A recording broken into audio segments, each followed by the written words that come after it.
Assalamualaikum warahmatullahi wabarakatuh. Perkenalkan saya Ruli Surudin dari Universitas Siber Asia. Di sini saya akan mempresentasikan proposal terkait analisis dan perancangan sistem informasi. Saya mengambil tema yaitu transformasi digital manajemen sumber daya manusia, analisis kritis, dan rancangan improvisasi sistem HRIS. Baiklah, kita awali dengan pemaparan abstrak. Di sebuah perusahaan manufaktur elektronik berskala internasional yang memiliki lebih dari 1.000 karyawan, di mana divisi HR mengelola sumber daya manusia dengan memanfaatkan sistem HRIS berbasis aplikasi database Microsoft Access 2023 yang digunakan untuk saat ini. Sistem ini telah diterapkan sejak tahun 2004 yang lalu. Bahkan hingga saat ini belum mengalami perubahan yang signifikan karena aplikasi yang sebelumnya itu memang sudah tidak kompatibel dengan sekarang. Kemudian penelitian ini bertujuan menganalisis sistem HRIS untuk menemukan solusi inovatif yang berfokus pada pengalaman pengguna atau user, tanggapan karyawan, dan perbaikan pelayanan, pengelolaan data, serta proses penggajian. Dari analisis nantinya diharapkan menghasilkan rekomendasi pengembangan sistem yang baru yang lebih terintegrasi dan dapat melayani seluruh karyawan dengan baik. Sistem yang diusulkan sendiri mencakup fitur modern seperti pengelolaan data karyawan yang lebih fleksibel, kemudian otomatisasi proses penggajian, serta distribusi slip gaji secara digital. Baiklah, itu adalah penggalan dari bagian abstrak proposal. Kemudian kita akan membahas dampak spesifik terkait dengan hasil analisis dari proposal project ini sejalan dengan PTB Sustainable Development Goal SDGs dari PBB, yaitu mengarah ke SDGs 9, industri inovasi dan infrastruktur. Kemudian ada satu lagi yaitu SDGs 17, kemitraan untuk mencapai tujuan. Di mana industri inovasi dan infrastruktur ini sendiri sangat relate dengan proposal ini, menerapkan inovasi yang diharapkan dapat mempercepat transformasi digital dan meningkatkan daya saing perusahaan di era industri 4.0. Kemudian untuk keterkaitan dengan SDGs 17-nya yaitu kolaborasi dengan pemangku kepentingan dan penguatan kerjasama antar industri. Misalnya kolaborasi dengan penyedia layanan teknologi, kemudian asosiasi profesional, dan meningkatkan kualitas SDM dan kompetensi di sektor industrinya sendiri. Selanjutnya, implementasi inovatif ini mendorong kolaborasi antar industri melalui ilmu pengetahuan dan teknologi, serta menciptakan ekosistem yang saling mendukung. Selanjutnya, di sini saya menyajikan tabel kuesioner, di mana kuesioner ini saya lakukan terhadap 100 orang. Dari kuesioner tersebut, banyak pemaparan dengan pertanyaan-pertanyaan terkait dengan sistem aplikasi yang digunakan saat ini. Salah satu pertanyaannya, apakah Anda merasa bahwa sistem pengelolaan data karyawan yang ada saat ini cukup efisien? Kemudian nanti mereka bisa mengisi berdasarkan jawabannya. Kemudian dari jumlah jawaban tersebut saya beri skor sekian-sekian. Nah, akhirnya saya mendapatkan presentasinya, sehingga semuanya nanti akan direkap berdasarkan presentasi. Selanjutnya pertanyaannya hingga 8 pertanyaan. Polanya seperti itu. Dari kuesioner saya mendapatkan masalah-masalah yang ditemukan di dalam penelitian. Apa saja masalah-masalah tersebut? Yang pertama adalah belum adanya sistem manajemen sumber daya manusia yang mampu mengelola data karyawan, absensi payroll secara terpusat. Kemudian sistem yang ada belum mampu menjamin keamanan data karena tidak dilengkapi dengan fitur enkripsi dan kontrol akses yang memadai, karena masih digunakan database akses. Kemudian data HR tidak tersedia secara real time dan terstruktur hingga menyulitkan manajemen dalam membuat keputusan strategis berbasis data. Sebenarnya data yang ada di dalam database memang sudah tersedia, namun untuk beberapa report masih menggunakan collect manual. Seperti itu. Kemudian sistem yang sulit digunakan untuk menyebabkan ketidaknyamannya bagi pengguna. baik karyawan maupun manajemen dan mengakses pengelolaan informasi. Contohnya adalah seperti ini, ketika ada pihak lain atau departemen lain bahkan karyawan ingin mendapatkan informasi terkait dengan departemen atau data dirinya sendiri, mereka masih ada kesulitan di dalam request-nya. Di mana admin HR harus mencari tumpukan-tumpukan data berupa hard copy, sehingga memakan waktu dalam pencarian dan kurang efisien. Jadi masalahnya adalah seperti itu. Kemudian dari project analysis ini didapatlah flow before dan after-nya. Saya mengambil sampel salah satu alur yang ada di sistem HRIS tersebut, di mana sebelumnya ketika karyawan ingin mengajukan bantuan perusahaan dengan alur sebagai berikut. Flow dimulai. Kemudian karyawan mengisi formulir bantuan perusahaan. Selanjutnya karyawan menyerahkan formulir dan lampiran ke admin clerk. Dan admin clerk mengeceknya apakah dokumennya sudah lengkap. Ketika belum lengkap, maka dokumen dan persyaratan tersebut dikembalikan ke karyawan untuk melengkapinya.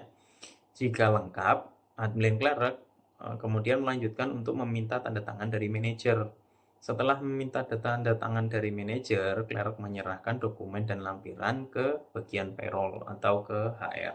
Selanjutnya, dari payroll mengecek kembali tuh syarat apakah terpenuhi.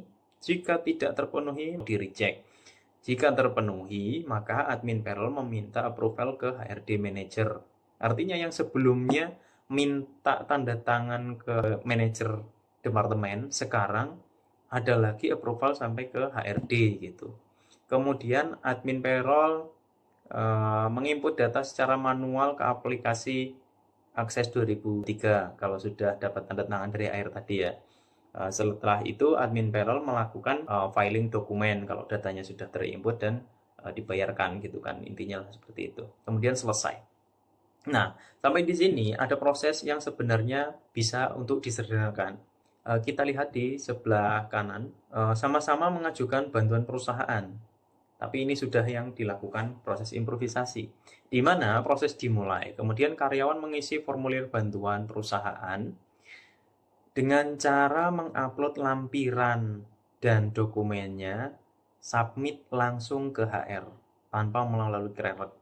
Selanjutnya, admin payroll melakukan cek kesesuaian jenis bantuan apa nih yang karyawan ajukan. Kemudian mengecek lampirannya, apakah permohonan tersebut sesuai persyaratan dan kemudian disetujui, gitu kan? Jika tidak, maka langsung di-reject. Jika disetujui, maka HRD manager akan melakukan stamp. Setelah itu, admin payroll akan mensubmit data ke sistem payroll. Setelah itu, sistem akan mengolah data sebagai komponen penggajian untuk dibayarkan. Dan proses selesai. Artinya, dari proses sebelumnya, ada beberapa tahapan di mana harus ada pengecekan dari clerk departemen karena prosesnya manual. Kemudian ada manajer departemen juga harus terlibat. Untuk afternya, proses tersebut dihilangkan sehingga bisa memangkas proses dari karyawan submit melalui data soft copy ke HR admin atau ke payroll sehingga langsung data tersebut diterima oleh HR, kemudian tinggal approve oleh manajer jika itu di approve, jika tidak ya dianggaplah selesai seperti itu. Itu adalah sebagian dari alur sistem HRIS. Ini bagian terkecilnya. Yang lainnya masih banyak sebenarnya. Saya ambil sampel seperti ini. Selanjutnya, dari project analysis ini sendiri ada life cycle yang digunakan, yaitu dimulai dari proses analisis, di mana prosesnya ini kita melakukan kuesioner, kemudian menjabarkan masalahnya apa, kemudian selanjutnya melakukan desain terhadap sistem apa yang harus kita lakukan terhadap sistem ini, yaitu mendesain misalnya ada perombakan alur, kemudian ada tampilan untuk user atau proses yang lebih sederhana, memangkas birokrasi seperti itu dan selanjutnya. Ketika desain dan proses developingnya sudah selesai, dilakukanlah proses pengkodingan atau implement gitu kan. Setelah implement pengkodingan itu selesai, kemudian ada proses testing. Ketika testingnya sudah oke, selanjutnya dilakukanlah uh, monitoring secara berkelanjutan seperti itu. Dari proyek ini muncullah solusi dari masalah-masalah yang dihadapi. Adapun masalah-masalah yang dihadapi, misalnya ditemukan, saya ambil beberapa contoh saja di sini. Ditemukan dalam proses rekrutmen bahwa yang sebelumnya calon karyawan itu mengisi data diri ke kertas hard copy berupa formulir, kemudian admin HR menginput data secara manual ke database. Itu bisa dibayangkan bahwa proses input itu secara manual dan berpotensi ada kesalahan dari HR. Sementara apa jika dilakukan improvisasi? Yaitu calon karyawan mengisi data yang dilakukan secara mandiri via online dengan form website, kemudian HR admin akan melakukan collect data dari yang sudah disubmit oleh pelamar dan menguploadlah ke database HR. Artinya di sini HRD itu hanya mengecek dengan dokumen aslinya dan data yang sudah dikirimkan. Artinya tidak ada proses input-input yang berlebihan. Contoh-contoh inilah yang dapat diambil dari solusi masalah yang ada, bisa disaksikan dalam tabel ini. Kemudian prosesnya selesai, itu adalah penjabaran dari proposal yang saya ajukan, di mana sebenarnya bisa ditarik kesimpulan. Pada proposal ini tujuannya adalah akan membangun sistem yang terintegrasi antara proses perekrutan karyawan, dimulai dari penginputan data calon karyawan, ada proses pengembangan karyawan, di sana ada proses training. Proses training itu dibutuhkan juga data-data karyawan, sehingga kebutuhannya seperti apa dapat dianalisa. Kemudian data administrasi karyawan yang semula proses secara manual. Sekarang HRD tinggal mengkoreksi saja data-data mana yang perlu di-revise seperti itu, karena datanya sudah diinput oleh calon karyawan. Kemudian penarikan data absensi yang ada untuk payroll itu juga dulu dilakukan secara manual. Diharapkan nantinya itu dapat diimprovisasi, di mana sistem itu akan menarik data secara berkala, bisa disetting real time. Karyawan begitu melakukan fingerprint atau absensi, itu sudah dapat ditarik datanya dan muncul di aplikasi yang ada di karyawan, sehingga karyawan tahu, oh hari ini saya telat masuk atau tidak, saya kemarin itu absen atau tidak gitu. Kemudian pengelolaan data kehadiran. Nextnya, data kehadiran itu real time akan diketahui juga. Bahwa misalnya karyawan melakukan izin, oh hari ini saya sakit, dengan menyertakan surat keterangan dokter, diupload, kemudian ada approval dari manajer, HRD, selanjutnya sudah muncul di report dan dapat di-display di akun karyawan. Kemudian pembuatan slip gaji. Kita tidak akan membahas terlalu dalam tentang penggajian, tapi intinya pada proses gaji itu ada di salah satu sistem ini yang sudah ada, kemudian diimplementasikan secara ulang.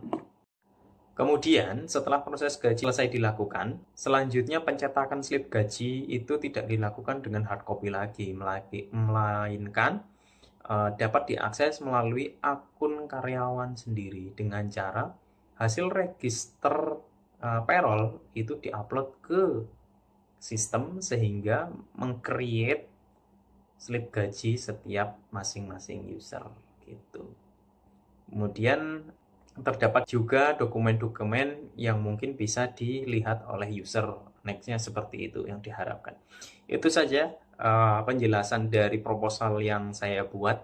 Semoga materi ini dapat ditindaklanjuti sehingga menjadi proyek ke depannya. Terima kasih. Assalamualaikum warahmatullahi wabarakatuh.